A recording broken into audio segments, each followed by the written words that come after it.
Halo sobat, bertemu lagi di channel Ilmuwan Top. Ada-ada saja kreativitas ilmuwan dalam menciptakan kreasinya, termasuk pesawat berikut ini. Di awal abad 20, sejarah mencatat bahwa penciptaan mesin terbang atau yang sekarang dikenal dengan pesawat terbang mengalami perkembangan yang sangat pesat.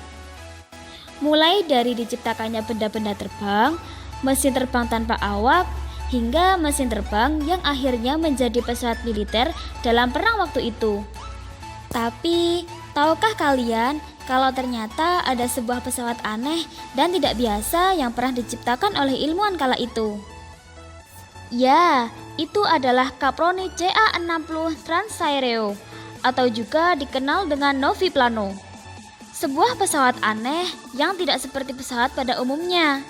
Caproni merupakan prototipe pesawat raksasa dengan 8 mesin pendorong yang masing-masingnya berkekuatan 3000 horsepower. Punya 9 sayap, serta kabin mewah yang sanggup membawa hingga 100 penumpang. Pesawat ini dirancang untuk bisa terbang dengan kecepatan maksimum 130 km per jam pada rentang jarak 660 km. Dan dimaksudkan untuk terbang di rute perjalanan transatlantik. Sebelumnya, selama berabad-abad, perjalanan manusia dari Eropa ke Amerika Utara melalui lautan Atlantik menggunakan transportasi berupa kapal yang membutuhkan waktu berminggu-minggu untuk bisa melakukan perjalanan tersebut. Baru kemudian, pada awal abad ke-20, setelah adanya penemuan kapal laut tenaga mesin uap yang sangat besar, perjalanan melintasi lautan Atlantik dapat diselesaikan dalam hitungan hari. Setelah kapal-kapal yang diciptakan telah mencapai batas maksimum kecepatannya, penyeberangan menggunakan kapal laut tidak bisa lebih cepat lagi sobat, sesuai apa yang diinginkan. Dan pada saat itulah penciptaan alat teknologi baru dimulai. Giovanni Battista Caproni, seorang insinyur penerbangan jenius asal Italia yang sekaligus pionir dunia penerbangan kala itu. Dengan 138 penemuan dan 100 hak paten, merancang pesawat terbang raksasa multimesin yang bisa mengangkut banyak penumpang untuk melintasi lautan Atlantik. Pesawat rancangan Caproni sangat besar. Labung utamanya berisi kabin penumpang yang menggantung di bawah 3 set sayap, yang tiap setnya terdiri dari 3 lapis sayap yang ditumpangkan. 1 set terletak di depan lambung, 1 di tengah, dan 1 lagi di belakang.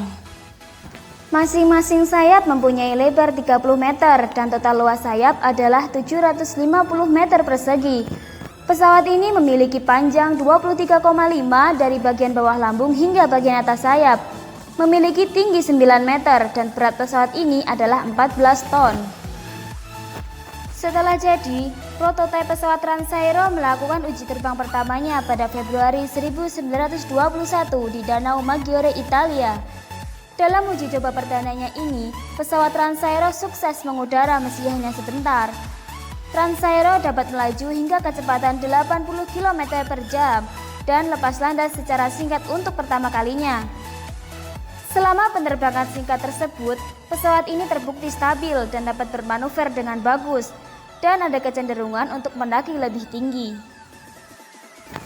Setelah sukses dalam uji coba pertamanya, pesawat Transaero diuji terbang kedua kalinya pada 4 Maret 1921 untuk memastikan bahwa pesawat tersebut sudah aman dan bisa mengudara. Pada uji terbang keduanya ini, pesawat Transaero mampu dipacu hingga kecepatan 110 km per jam. Pesawat pun mulai lepas dan mulai mendaki ke udara. Sayangnya, tak lama setelah lepas landas, tiba-tiba ekor pesawat jatuh dan pesawat kehilangan kendali di ketinggian. Akhirnya pun pesawat jatuh di permukaan air dan pecah karena benturan. Sebagian besar dari struktur pesawat tersebut seperti sayap dan bagian depan hilang tenggelam ke dasar air bersama dengan hidung pesawat. Sedangkan sisanya terus mengambang.